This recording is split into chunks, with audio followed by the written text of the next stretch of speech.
We'd like to thank the following sponsors.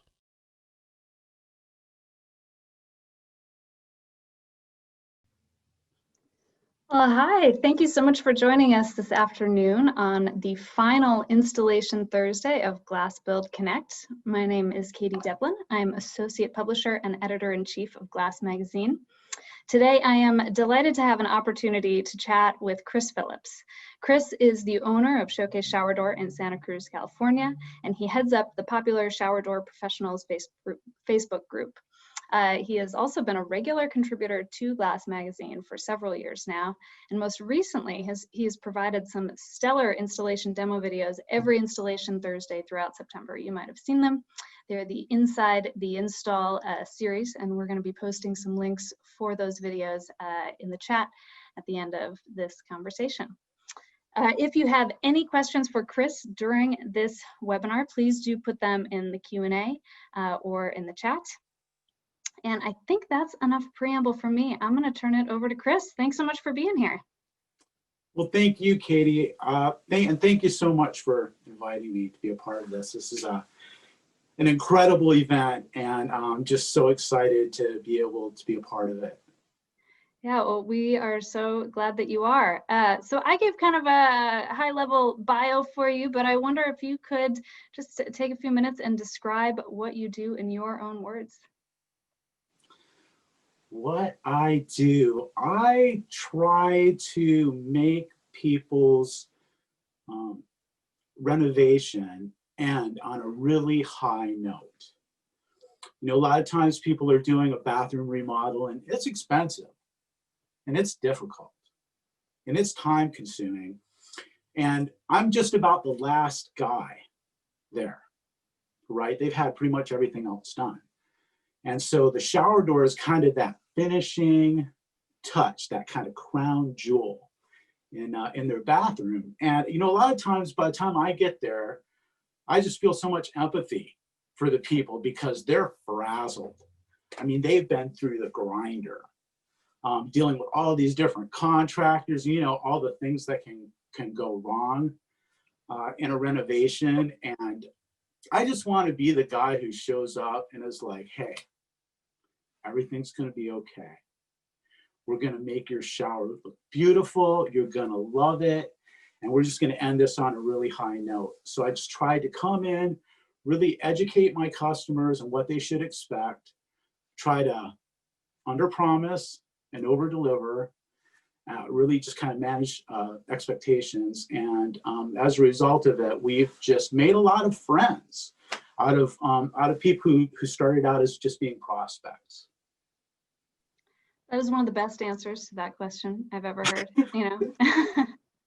Inspiration and installation. I love it. I love it. So you've been in the glass industry forever. It's you know, in your history and your roots. Can you talk through a little bit about how you found yourself where you are? Well, I spent a lot of years trying to stay out of the glass industry, actually. My dad is a glazer, kind of a big shot in the glass industry back in Las Vegas, Nevada. He was Chris Phillips Sr. He was known as the Greek in Vegas. And anybody who's from Vegas from, you know, 10, 20 years ago definitely knows who he is. He was the apprenticeship coordinator for the local union there, Local 2001 in Las Vegas, and was vice president of the local and just really, really involved in that, and just did some stellar projects. Worked as, you know, just a journeyman glazer mostly, but then, you know, they always wanted him to be the boss, so he ended up, you know, running jobs against his own, you know, reluctantly, I guess, but was really great at it, and that's why they wanted people to do that. He was actually the coordinator for the New York when that went up. So big project. They actually called him out of retirement to do that. But he loved it, and he loved the trade, he loved the industry, he loved his friends. Gosh, I'm getting a little choked up. Wow. Yeah, but so I didn't want to do that. I didn't want to do what he did. To me, it looked so lame, you know. It's like, what, go to work and wrench on some, screw all day? I mean, who wants to do that? So I was an artist, I wanted to be a rock star.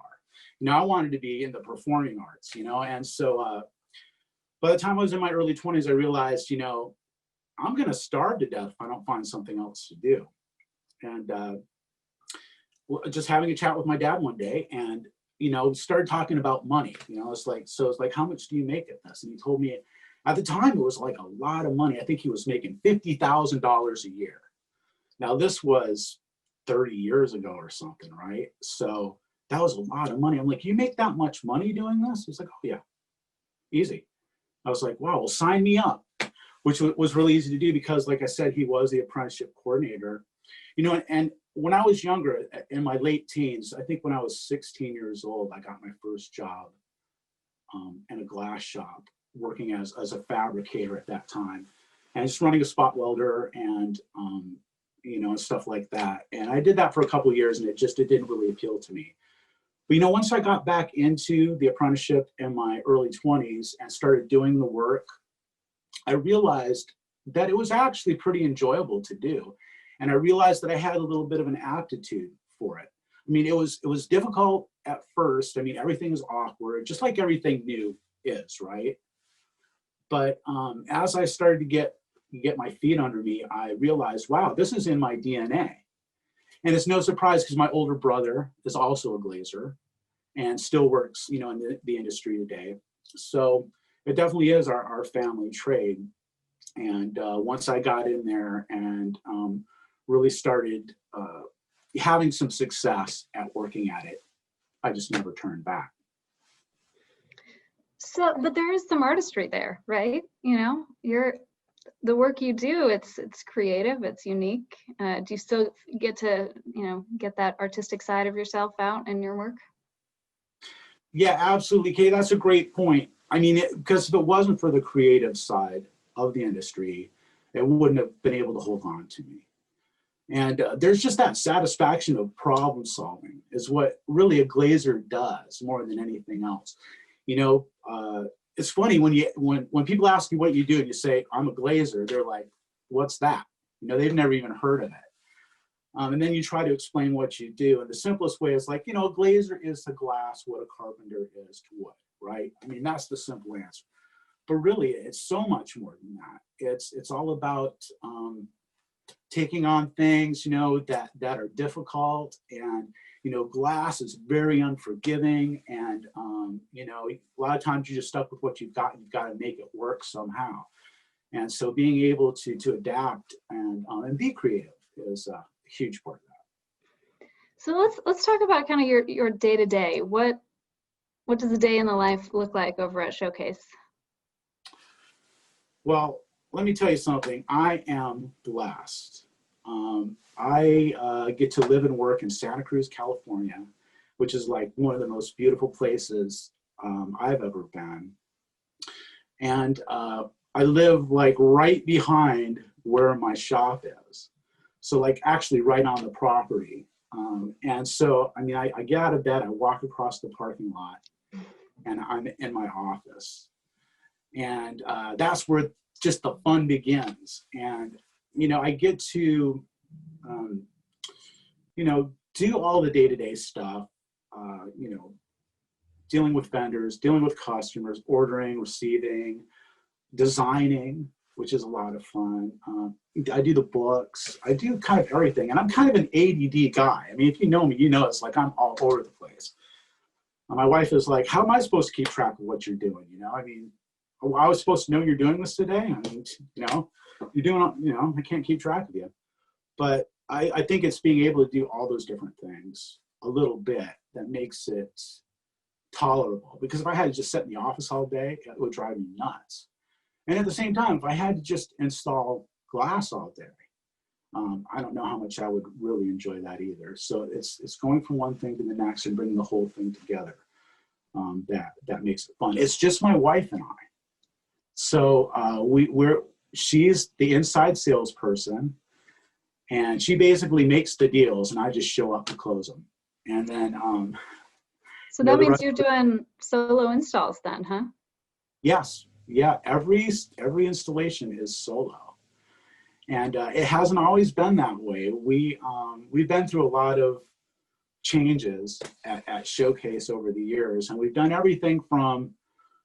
I actually started out being a glass display case manufacturer, and that's where the name Showcase comes from. So it's actually originally called Santa Cruz Showcase, and then over the years we decided to go into full service glass, everything from commercial to everything, and then had a pretty good sized crew going for a while. Then we scaled that way back, and then for the past year or two, it's been just me actually doing the installations. Wow. So we had chatted, previously that a lot of your innovation with tools, because as well as part of your company is glassgadgets.com or glassgadget.com. Glassgadget.com. Right? Yeah, and that is a place where you have tools. Can you describe that a little bit and how working solo has led you to get creative with your tool use? Yes, yeah, sure. So, like any glazer, we all come up with things. We all come up with little gadgets or little things that we use to just kind of hold something in place while we work, or some kind of a template that makes doing work faster, easier, more convenient, so we can be more productive. And so I'm certainly no exception to that. And then over the years, I've come up with some ideas and thought, wow, if I ever had a chance to manufacture this, maybe other people would be able to use it, and all that. So when I became a solo installer exclusively, this became really important. And with the advent of 3D printing technology, now if you're able to model something up in 3D software, you can actually just print it up in a short amount of time, take it, try it, see if it really does work, see if it needs to be tweaked a little bit. And if it does, you just go back into your software, make a couple tweaks, print another one, And once you've got something that works, you can start to actually produce them. So I found the thing about 3D printing is that, a few years back they said, well, one day everybody's going to have one of these, right? It'll be just like having a printer on your computer. But the truth is, it's not quite as plug and play as a computer printer is. It takes some real ability to do the modeling. And since I found that was enjoyable to do and something I had a knack for, it really became a practical thing to do. So as a result of that, now I started offering these tools to other installers, and they seem to be pretty popular. And I made this website called glassgadget.com where I offer these tools that I've come up with, and there's probably about 10 or 12 different products that we offer now. It's one of my favorite things about the install demos that you gave. With every step you talk about the tool, and some are those that you've created, but others are just tools that are out there, laser levels, things like that. Right. So I think that's definitely something to look at in those demos. And I know that we had talked about showing off some gadgets a little bit later in the conversation, but since we're on the topic, do you have them in front of you? Do you want to show off some of your inventions? I actually do. I've got something right here. So just one of my favorite tools is this tool. I use it pretty much every installation practically. And so the problem is basically we have these clamps that we use for installing frameless shower enclosures, the fixed panel. And it's a little 2x2 clamp. And the problem is when you're alone and you've got a panel that's too wide to reach around to both sides at once, how do you hold the cover plate in place while you attach the screw from the other side? So in the past, we've used tape take a piece of tape, tape it there. And that, you know, works okay until the tape falls off, or if you've got something that's kind of up on the wall, it's tricky to do that. So I came up with this tool that I call the Glass Clamp Assistant, and it looks like this. And so it's this is a 3D printed part, and there's a pair of these. And when you pull them apart, you can see they've got magnets. Is that just plastic? That's kind of It's a hard just plastic. plastic. Yes, and it's a resin-based printer, so it's a really sturdy plastic, and it prints really in high resolution. It's amazing what these things do. But the magnets just stick together, and your glass clamp will fit right in there. How well this is showing up on Zoom, but yeah, you kind of see how that fits in there. So one side fits on one side fits on the other, and it allows you to hold those two parts together, sandwiched together, while you go around to the inside, run the screw in, and they're perfectly aligned, so you don't have to worry about kind of fishing around like you do when you tape a part in place. You have to worry about cross-threading the screw, which is terrible. Once that happens, it's kind of messed up. But I actually have my original, what I collect, my Frankenstein the prototype I first made, and it's actually got, so I get a little closer, you can see it. This is actually sheet metal. And you know, the magnets that you buy at the store, those black square magnets, it's just kind of all glued together. And this is what I used originally. How long did you use that? Not very, not very. Probably just a few times, but it gave me the dimensions I needed, and it's kind of the proof of concept that made me realize, okay, this is something that I should pursue. And early on, the 3D printing was not that simple to do. So I really had to agonize a little bit over, oh, should I really even try this or invest the time? Because everything was new to me. The 3D modeling was new. The software is like, it's made for people a lot smarter than me.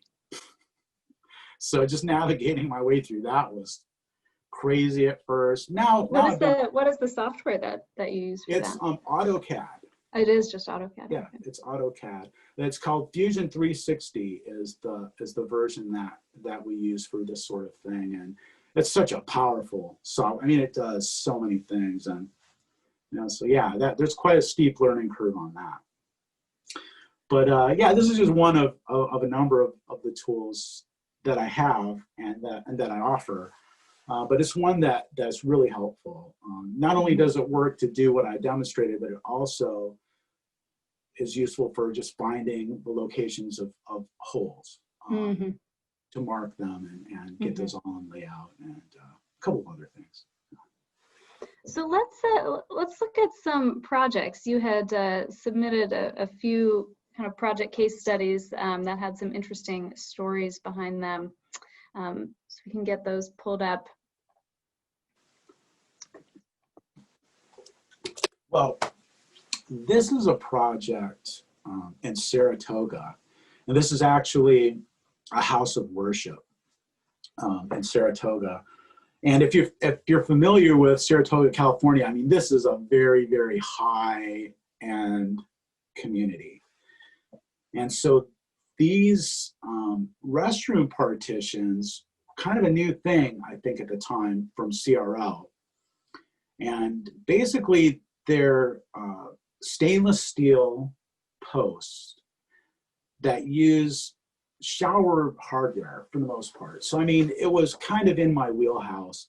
Even though I don't normally do restroom partitions, they saw some of my work and they thought that I would be able to handle this. Now, this is something I did back when I had help. Actually, I think it was just me and another guy back then. I think I might have even brought in a third guy, because these are some big panels. And they wanted that obscured glass, but they didn't want it to be rough on either side. So they wanted it smooth on both sides and yet opaque. So the way that we solved that was to use 2 pieces of clear tempered glass laminated together with a white laminate.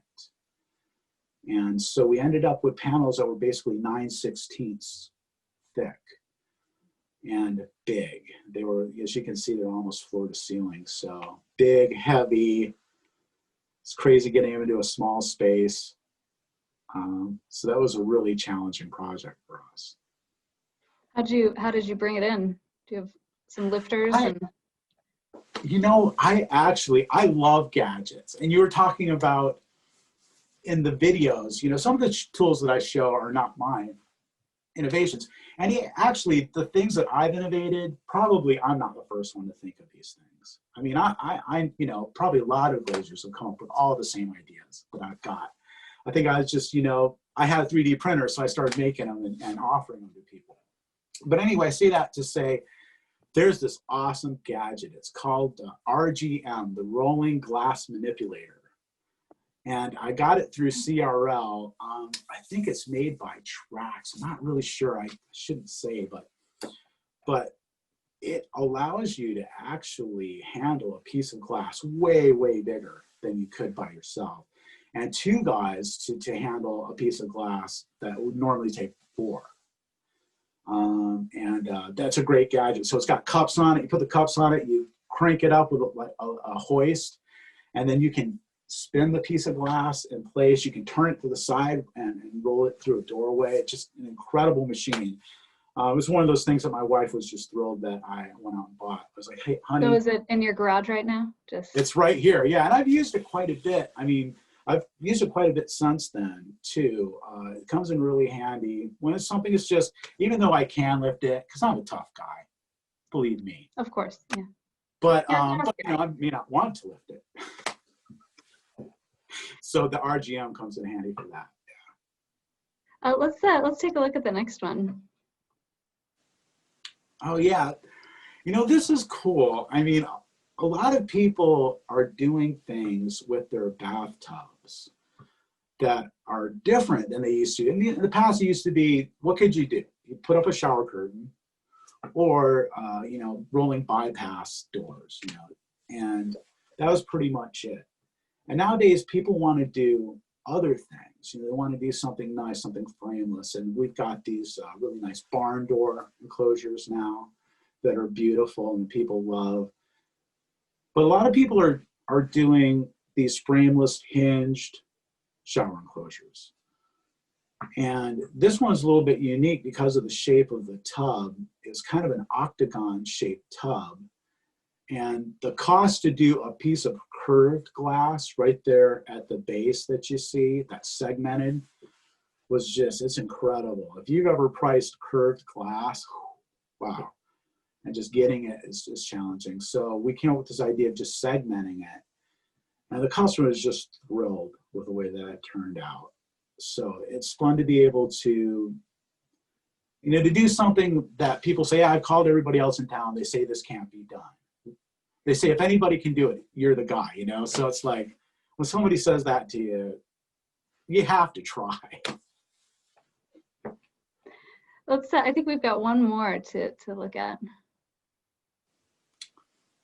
Yeah. This is another one that was interesting. You can't really see it from this photo, but you can see that there's the vanity right there on the right. That's right next to the shower. And then on the left, there's a tub. And it's close enough to where you really couldn't put a door anywhere on this. So the customer actually had the idea of, what if we had two doors that slid together into the corner? And I thought, wow, that's brilliant. I don't know if we could really do that, but I've got an idea for how we might do it. And this was several years back. This was Serenity series enclosure. And I thought maybe we could do this with a Serenity series. We might have to put a support bar from that corner up to the ceiling to make it work. And I just, you know, would that be okay with you if we had to do that? Yeah, whatever we have to do. It's the only way we can get access to the shower and close it up. So I contacted the folks at CRL in the shower department, and those guys are awesome. They really are. I've got to give them props. I mean, you call them, the service is good, and they know what they're talking about. And I asked about this, and they're like, oh yeah, we already have something like that. They had the part, and basically what makes the whole thing work is just a little bracket that goes in the corner that joins the header together at the corner. And the doors were small enough to where it didn't require any kind of a support bar, which was awesome because it just makes the thing look so cool. So I really like this. It's just out of the ordinary, you know? So we had asked prior to this conversation, we had reached out to some glazers online to get some questions, and we did get a few. And if anybody does have questions that you'd like Chris to take a look at live, you can post them in the chat or in the Q&A. So let's see, the first question we have is about installations on fiberglass tubs and surrounds. What are some of the challenges that those pose, and how do you overcome those? Wow, that's a really great question. That's something that's pretty common. And, you know, nowadays people want these frameless shower enclosures. They're just really popular. They don't really want the old school framed, what we call manufactured kit. They want something frameless. And even if they have an acrylic or fiberglass tub or surround, you know, with the tub, it's not too difficult because usually you do have some other substrate on the walls, tile. And so it's pretty much a normal installation, except for anything you might have to anchor into the bottom. And then, you know, that's the tricky part because, you know, how much of a load is that fiberglass or acrylic going to hold? Fortunately, at the bottom, there's really not that much of a shear. I mean, unless somebody, you know, falls against it. And this is an area where there's a lot of controversy, and I love that. I love that there's controversy in the shower door industry because it makes it fun, right? Controversy makes things fun. And people have really radically different opinions about it. One thing that I found that can work, and sometimes I'll kind of insist on using a channel at the bottom if it's acrylic, because you can put in so many screws, you know, into a channel. Whereas if you're using a bracket, like I showed you earlier, that's just a one screw thing. So if that one fastener fails, then you know, you've got a failure.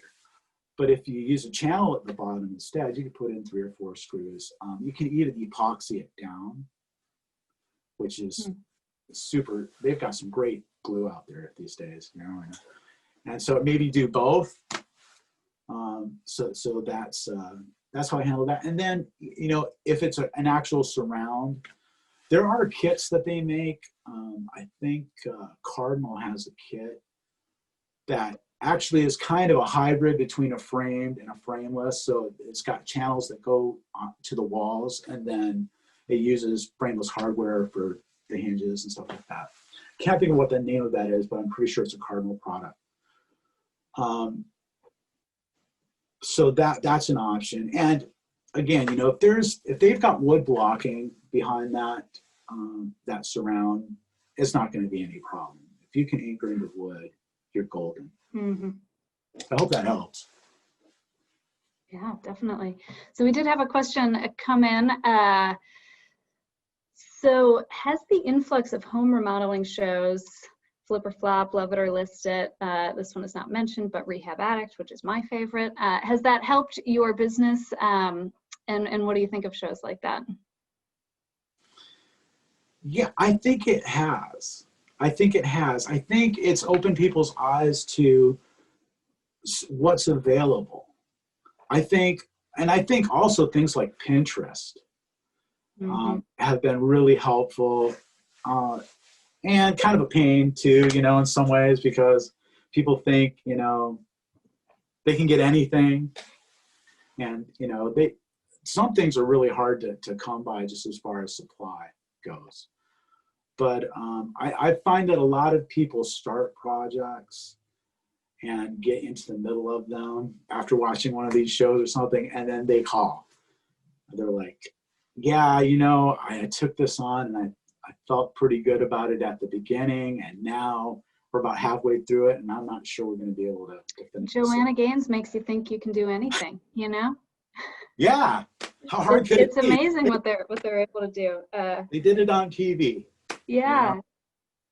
So, you know, with COVID, we're all in our homes so much more, spending a heck of a lot of time in these spaces. Are you getting a lot of calls of folks who just can't handle their tile anymore? Yes, you know, I think it did have an uptick in that way because, yeah, people are just at home and it's like, what are you going to do? There's no excuse anymore to put off that thing, that honeydew thing that you've been promising to do for 5 years. It's like, so, yeah, people have been calling. And a lot of times people will call just to get some advice, you know, or just to get some direction. And sometimes people will call before they even start their project and ask me some questions. And they're apologetic. They're like, oh, I'm sorry, you know, I mean, I'm not really ready for that. I hate to bother you. And I say, don't feel that way at all. I mean, I'd really rather you call me now and ask these questions. It's so disappointing to get to a project at the very end and tell the person, wow, if only you had put this there. You know, if only you had put the toilet there instead of there, we could do so much more in this space. So I always recommend that people reach out, ask questions, you know, and I love shower doors. I mean, it is my life. I will talk about shower doors all day long. So give me a call. Let's chat about it. So let's finish up with this is sort of a related question, one that we had received earlier about you know, what you need to be sure to talk to your customers about in those early sales consultations, those early design consultations, to make sure that what ends up getting installed is what they want. Wow.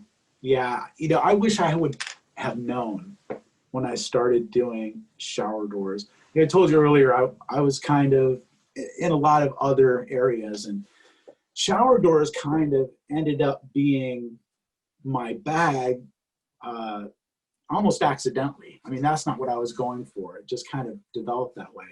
And I can remember one of the first shower door jobs I went to. I've been a glazer for years. I mean, I was really good. You know, I knew my way around the industry, but just hadn't done much residential at all.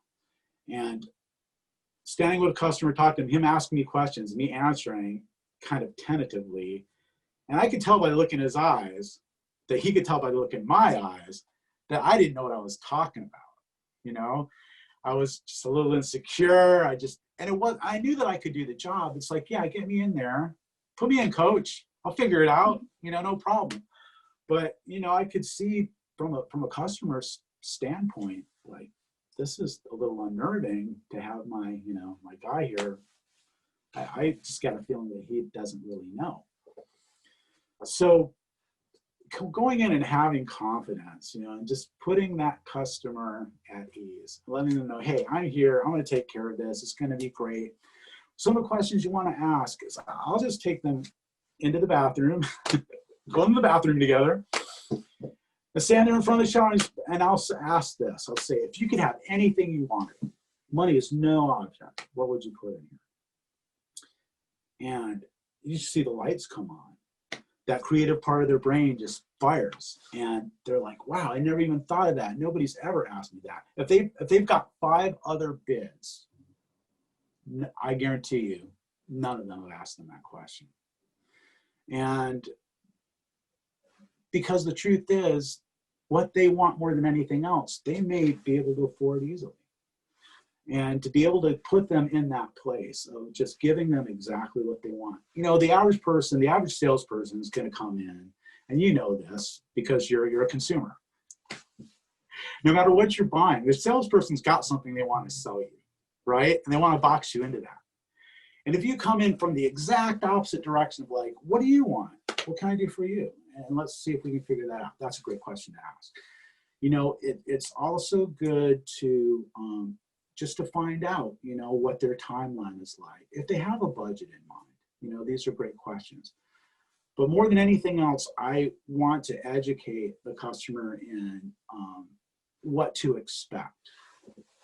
And one thing that I realized over time, and it took me a while to figure this out, is that frameless shower enclosures are not watertight. And I didn't know that. And I spent years trying to seal up frameless shower enclosures that no matter what you did, they were never going to hold water. Now, a caveat is that, some frameless shower enclosures hold water completely. You put them in and they just do. But there are so many variables. There's, the water pressure. There's the shower head. What way is it pointing? How do people use, their shower? Do they flail around like crazy mad people in there? How's the tile job? Is it terrible? Does the curb slope out instead of in? I mean, there are a lot of things that are going to affect that.